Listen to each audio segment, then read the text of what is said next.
Shana Tova and welcome to the very first live recording of the One Pasuk podcast.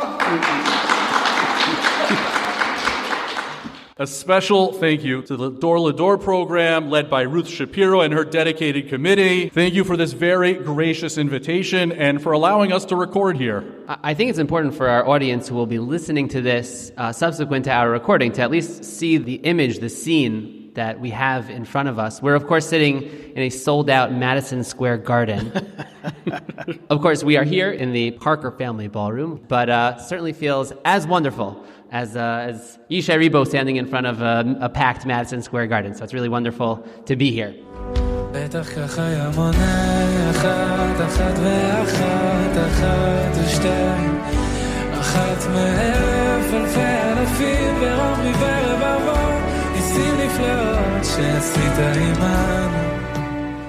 This is a special holiday edition of the One Pasuk podcast. We're preparing for the Noraim, the high holidays, and so we'll be featuring, though it's called the One Pasuk podcast, for this edition it'll be the One Passage podcast, because it's not necessarily going to be a pasuk technically, but one passage that we say many times throughout the season. And the one passage we will be discussing is recited repeatedly throughout this season, and that is the 13 attributes of divine mercy, the Yud Gimel Midos HaRachamim, which are the centerpiece of the Selichos that we recite on Elul, during the Aseret Tשובה, and of course on Yom Kippur as well. Now, in truth, they actually are a pasuk, so it still is kind of the One Pasuk podcast, but it's two psukim. It's the second half of one pasuk and the first half of another pasuk. So we have to say the One Passage podcast. But you know them as Hashem, Hashem, Kel Rachum V'Chanun, Erech Apayim V'Rav Chesed V'Yemes, Notzer Chesed Lo'alofim, Nosei Avon V'Fesha V'Chata'ah V'Nakeh. Hashem, Hashem, a God compassionate and gracious, slow to anger, abounding in kindness and faithfulness, extending kindness to the 1000th generation, forgiving iniquity, transgression, and sin. So they appear in the Torah, as you know, when Moshe is pleading on behalf of Bnei Israel in the wake of the sin of the golden calf, the recite Egel. Moshe is pleading that Hashem not destroy the Jewish people. And in fact, the rabbis teach us in the Gemara that Hashem taught them to Moshe as a prayer that will guarantee atonement.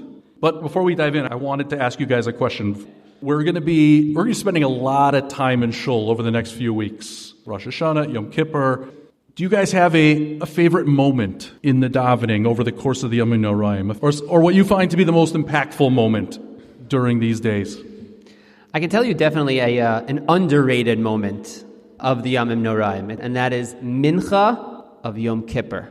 That is, right, that's like a real soft spot on the tennis court. I had a Rebbe who made a big impact on me when I was in my years in Israel, who said, when it comes to Mincha on Yom Kippur, turn to whoever's next to you and shake them and tell them, this is not a drill, this is Yom Kippur, this is the Mincha on Yom Kippur. Because, we put a lot of focus and energy on Shachris and Musaf, and of course, come Ne'ilah, everyone finds that next gear. But Mincha is like this really challenging moment, because it's neither here nor there. And I always find, like within myself, it's like, push yourself. This is not just Mincha. This is the Mincha of Yom Kippur. And I kind of push myself. And in that moment, when it doesn't come so naturally for me, I find a lot of meaning. And I think that's probably the most underrated moment. Mincha is what separates the men from the boys, the women from the girls, those who are really in it for the long haul. It's the 26th kilometer in the marathon. Definitely. I hope that's mile. You'll have some runners revolting. What is it, 26.2? Isn't that kilometers? No, it's miles. Oh, it's miles? Yeah. That's why you haven't been finishing the races, Rabbi. So I don't know why I keep losing. It's the training, you got to translate It's that. The 26th mile of the marathon. There you go. I guess for me, it's really the season in its entirety. I grew up being blessed to pray alongside my dad, of blessed memory, who was actually the Hazan in our shul for 30-some-odd years, but 20 years of my own life. And my father was a very composed, dignified person, very not a public figure in many ways. But when he would get to Rosh Hashanah, he would transform. He would have this serious demeanor, but at the same time very soft And he would really give you that like impression of what it was that we're entering. We're entering this realm of seriousness where you have to take it, but it's also soft and loving. Hashem cares about each and every one of us. And he had a very unique way of conveying certain tefillot. I'm playing them back in my mind. So it's not really one passage or one prayer or one tefillah per se, but it was that whole season, just watching him enter the realm of Yamim Noraim and experiencing really tefillah at its best, a time in which no one is going anywhere and everybody's committed to really saying the text for what it is, as opposed to on a typical week where we're almost saying it by rote. Here it was like we transformed ourselves in the process. And for me, every year anew, certain prayers, I could hear my father praying them out loud, and we're privileged in our own, the Ben Roy Sephardic Center, having a world-class Hazan and Rav Batzri, and really hearing it through his own voice every year. This time, just it gets me every single time. You know, that reminds me of the Medrash. The rabbis say that when Yosef faced his greatest challenges in Mitzrayim, what inspired him to remain true to the values that he was raised on was that he would see an image, demus deyukno. He would see the image of his father's face. And when he would see the image of his father's face, he would be inspired to maintain his identity. And just hearing about what you're saying and knowing that you have your father's picture on your cell phone, I can really relate to that concept that, that's what carries you through the Yamim Noraim. That's really beautiful. Absolutely. That's the lock screen of Rabbi Kisus's phone is an image of a very stately image of his father. And it's interesting because I have a similar idea, but very different. Because for me, the most impactful moment, the most meaningful moment is that moment when the Chazan begins Marav, the first night Rosh Hashanah, and he starts chanting that Nusach, synonymous with Rosh Hashanah, and it transforms the entire environment. And I can feel myself just settling into the davening when I hear, ya, ya, ya, ya, ya, ya, right? Just those notes. There's no words, but just the notes. They create this atmosphere. The Yom Noraim is really starting, right? Hashem's court is now really in session. And if I've been running around the entire day and not thinking about anything, it's at that moment that I just transition. And it's so impactful. It's like my hair stand on end a little bit. But I totally relate to that notion of like what puts you into that environment, that atmosphere of the Yom Noraim. That's so beautiful. And I think as I'm like reflecting on that moment, it's also amazing that the whole tzibur joins in, right? The Chazan's been preparing. Chazan's been practicing. But the whole tzibur, by and large, has not. And they didn't play the tune so that they're ready. But the minute you hear it, everyone is there. No one's practicing, but right away, it's been a year, they're still right there, back with the tune, harmonizing, joining, and that also, it's like that triggering like a new reality with the tune. And so it's so beautiful, Rabbi. Yeah. All right, let's get back to the Yud Gimel Midos HaRachamim, the 13 attributes of mercy. Who's kicking us off? Okay, so I'll take it. We all know the Yud Gimel Midos HaRachamim. We know the 13 attributes of mercy. We can all recite them. But if I were to ask you to all take out a pen and paper and make a list 1 through 13 out of these words, you'd find that it's actually challenging. You'd probably find at least 2 different, maybe 3 or 4 different ways that you could break up these words into a list of 13 attributes. And in fact, we find that there is a machlokas, there's a mystical tradition where the first of the Yud Gimel Midos, the first of the 13 attributes, is actually the word kel. So Hashem, kel. Kel is the first of the Yud Gimel Midos HaRachamim. We find among the Rishonim, maybe the more classic explanation, we find this really in the Gemara also, is that the first is Hashem. And then the second is Hashem. And the third is kel. So those are 3 different midos harachamim. Hashem, kel. So just focusing on those first 2 midos. Hashem. So the Gemara in Rosh Hashanah says that how does this express 2 different midos of rachamim? So Hashem, I am the same Hashem before sin as I am after you sin and do tshuva. Or maybe more precisely, Hashem, my relationship to you after sin and tshuva is the same as my relationship to you before sin. I have Rachmanos, the Gemara says before, and I have Rachmanos afterwards. The question is, why do we need Hashem to have Rachmanos, to have mercy on us, in the first Hashem, before sin? Kodem chet. Presumably, we only need mercy once we've already sinned. So how is it that we have Hashem who's merciful even before sin? That's the first midah of rachamim, is the first Hashem. There shouldn't be rachamim associated with the first Hashem. That could be din. We didn't sin yet. And so an explanation that I saw, which is very resonant and I think touches on a very important theme to keep in mind at this time of year, is that even before we sinned, okay, you became a bar or bat mitzvah, that day, you're pristine. The ledger is clean. Hashem knows that all men, all women, by our nature, we end up sinning. Hashem is bochein kilayos. He knows who we are. He knows us in the deepest way. He knows the humanity that He emplaced within us that defines us. He knows we're gonna sin. And yet, even before we ever sin, Hashem has rachmanos. He has mercy on us. He looks at us mercifully. Not cynically, like, oh, I know where you're headed. But rather, I see you where you are, and I have rachmanos, I have mercy on you, and I treasure you for where you are. Ba'asher husham. That's the mercy kodem chi. And it's the same mercy that we arrive at after we sin and we do tshuva. And here I want to kind of flesh out this point. There's a real trap of this time of year. And that is feeling, well, this is a cycle. It's a familiar cycle to me. I earnestly try and improve this time of year, but inevitably come Cheshvan, come Kislev, the progress that I feel I made, I often slide back. And this year I'm asking for tshuva for the same things that I did last year. And so even when I make a little progress, I push myself a little bit, and there's like a little bit of a transformation going on, it's easy to feel cynical and to say, who am I kidding? In a month from now and 2 months from now, I'll be right back. And Hashem, the Rachmanos, before we sin and after we sin, is Hashem expressing this idea, or us expressing to Hashem this idea that Hashem's not cynical about it. Hashem has Rachmanos. He sees us earnestly trying to change, and He looks at us, and He looks at the gains that we've made compassionately and lovingly and accepting. Even as He knows the path ahead will probably cause us to slide back. And so we should do that for ourselves. The greatest gift we can give ourselves this time of year is not to be cynical about, this process of rinse and repeat, but to do it earnestly and to say, hey, optimistically, real change is possible for me. And what happens 6 months from now, I can't control. But Ba'asher Husham, where we are right now, we should feel optimistic and positive and kind and be rachmanim to ourselves, not cynics. That's beautiful.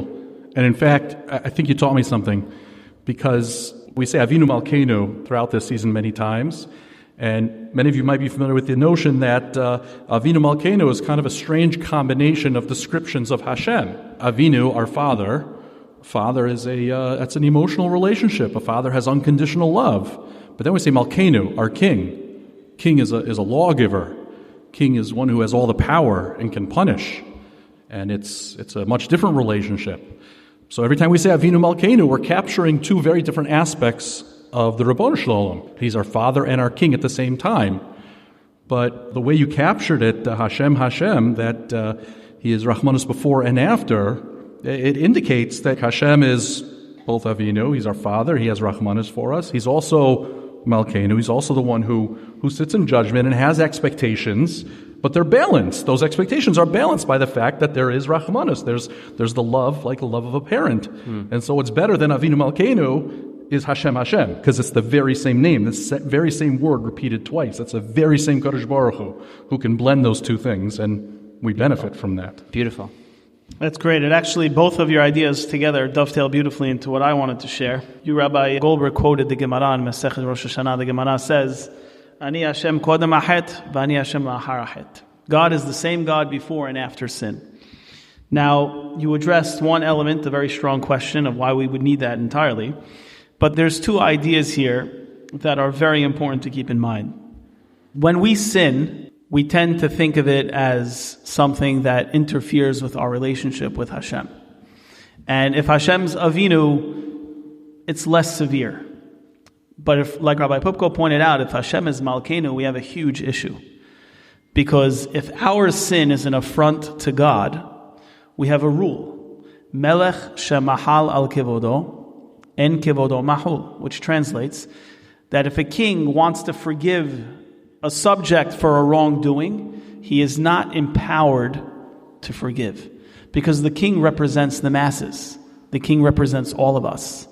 And if my dignity came into question based on an activity that you did, the king himself does not have the ability to forgive because he represents the entire nation. And if that's true, many of the commentaries wonder, how then can God forgive us? If God is our king and a king is not allowed to forgive, how could God forgive us? And that's where this very important double language of Hashem comes in. Ani Hashem kodem ahet, v'ani Hashem lahar ahet. For a human king, it's true. He's limited. He doesn't have the ability to forgive in an instance in which he was affronted. And when his personal kavod comes into question, we have a big issue because now he can't forgive. But God, the omnipotent God, is so powerful that there is nothing that we can do to affront God. God is unscathed. We only harm ourselves through sin. And the opportunity of teshuvah to repair that is what we want to discuss. But the reason why the Gemara says, Ani Hashem kodem ahet v'ani Hashem ahar ahet, is because only God, I am the one king in existence that can find a place to forgive and to still love you. Because it is I who maintains in its entirety my dignity. I don't share that dignity with anybody else. And so God reminds us, and by the way, this is the most, which you sort of alluded to, Rabbi Goldberg, the most effective tactic of the Yetzer Hara is to tell us that the sin that we committed is irreparable. There's nothing that we can do. We did something so bad and so issuistic that at best, maybe God will tolerate us. But God will never take us back into the fold entirely. You know, you can have a relationship with somebody and you do them wrong. And that person will say, listen, I'm not upset at you any longer, but we're no longer going to be best friends. You're not somebody I want to spend time with. That personal offense that I took to what you did or said is so strong that we're not going out for lunch every day now. Maybe it was once like that, but we're not doing that anymore. With Hashem, it's Ani Hashem kodem ahet, v'ani Hashem lahar ahet. Our relationship with God is unaffected. If we're willing to tap into the power of teshuvah, our relationship with God is unaffected. Hashem wants to have lunch with us every single day. What do you mean? I did that sin, and now Hashem was offended by that sin, and it was a personal affront. Hashem says that's not how it works. The power of the Yud Gimel Midot HaRahamim is that what lies within this prayer itself is the recognition that if I'm willing to tap into the power of teshuvah, I can repair that relationship to a level in which it was prior to that deed being done. And I think another element to strengthen that point is the idea that somehow you can turn your shkagos, right? You can turn them into zechuyos. You can turn your mistakes into completely turn it around, like a 4-point swing, like, you from a deficit to actually a benefit. That doesn't apply in the human realm, right? There's no I insulted you, and then when I apologize, somehow our relationship, like that insult turns into somehow a benefit. But in a relationship with Hashem, those valleys can be turned somehow into peaks. It's like a total reversal through tshuva, like in a miraculous way. So I think that also captures and amplifies that idea. Rabbi Kizus, when you said that Yetzer Hara tells us that this sin, this affront is irreparable, it reminded me of the Musar Rabbi who said, the greatest sin a person can commit is to remain the same. That we always have the capacity. We always have the capacity to repair, to restore, to grow. Yeah, it's just such a beautiful idea. I actually want to take back what I just said. It's interesting. I've never really thought about it this way. But the truth is that even in human relationships, often after you have a fight, the relationship can actually come out stronger. Sometimes there are things in a relationship that when everything's kind of humming along, like sub rosa, things are there, kind of bubbling up, and you don't want to acknowledge them. And sometimes you have to turn into the pain and turn into the fight, and the relationship after the fight can actually be better. Because it's a realer, a deeper, more honest, open relationship, and you can repair some of the issues that were always there.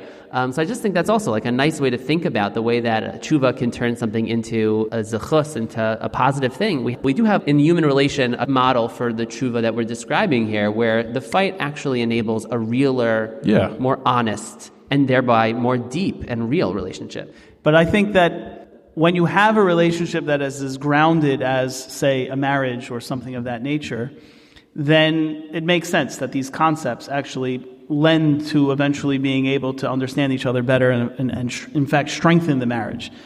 But when you have a relationship with somebody that is not necessarily so warm, say you met somebody in shul and the person seems to be a bit obnoxious.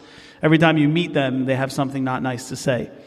The first thing that's going to trigger in your mind is like, I need no part of this. I don't want to create. Now, even if that person tends to be a little bit nicer and kinder in the process, you already told yourself that there's something here that's I don't want a part of. Right. With Hashem, if the way we view a chet, a sin, is that it's a personal affront, if there's just a disagreement or an argument or something of that nature, it's not hard to repair that. But when I take personal issue with who you are, like I intend to be obnoxious because I can be, then that's very hard to repair. And the way that the Yetzer Hara wants us to think about sin is that we're being obnoxious. We're sinning but that's not the reality. The reality is that we're humans and we're frail and we have temptation and sometimes we fall. And Hashem is more aware of that than anyone else. But the message that we get from the Yetzer Hara is like, how many times I've spoken to students in high school. I teach, and they'll tell me like after they did something really bad, like they can't daven for days. And I'll ask them, how come you can't daven? Because you think Hashem wants to talk to me?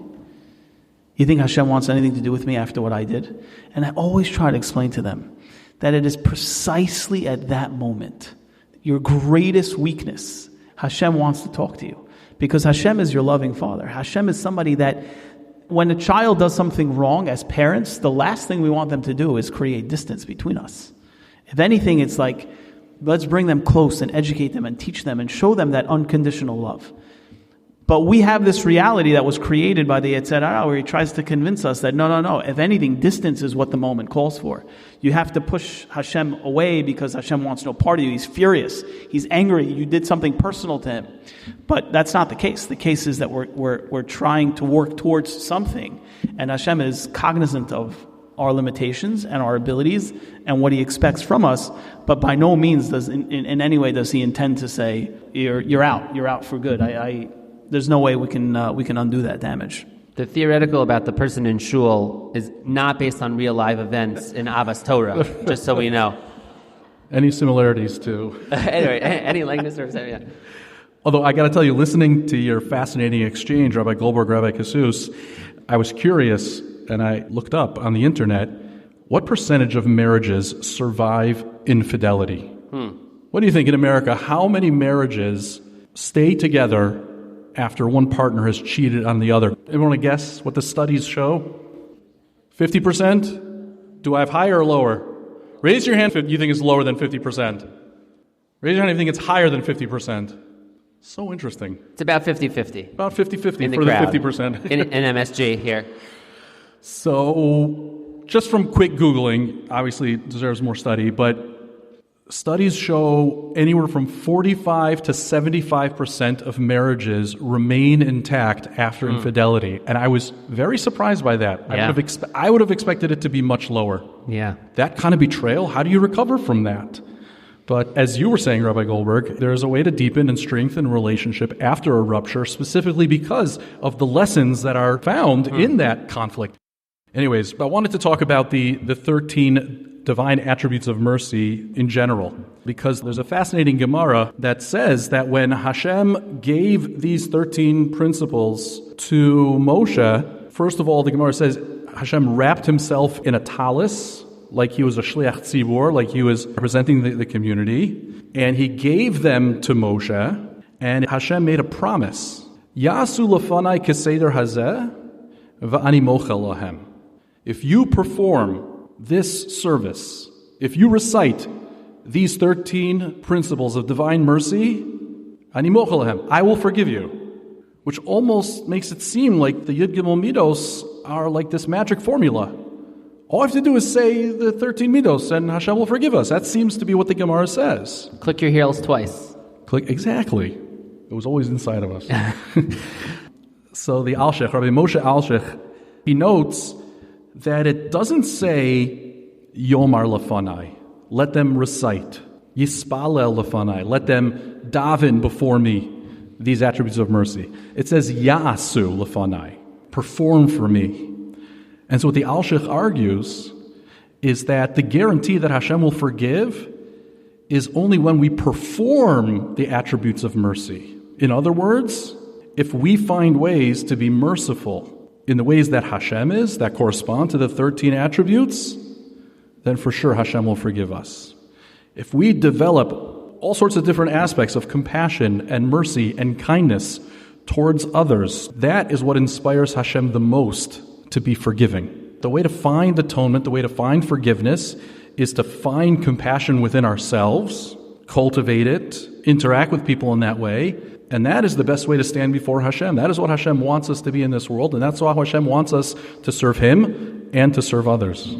That's amazing. It brings everything really together, honestly, that idea, because if you think about when you recognize the power of the Yud Gimel Midot, obviously there's Kabbalistic things and a lot of ideas that we can't even necessarily tap into, but just the way you mentioned that, tap into forgiveness, tap into so many of these things, and suddenly all our ideas really come together, because essentially what we're trying to accomplish is precisely that.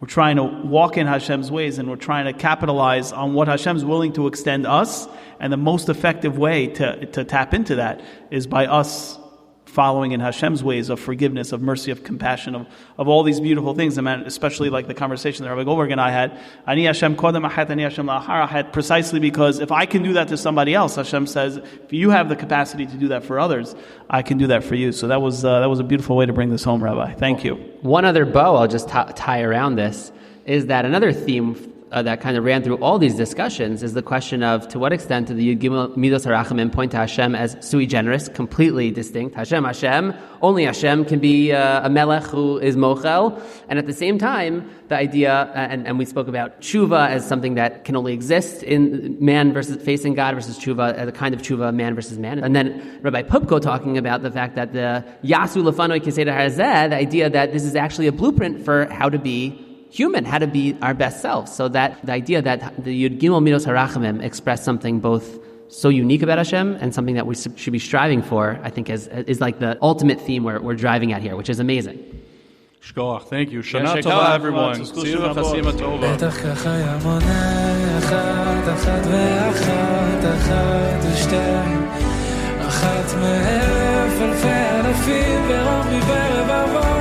ניסים נפלאות שעשית עמנו ימים ולילות וכל הנים והעם העומדים בעזרה כשהיו שומעים את שם השם המפורש יוצא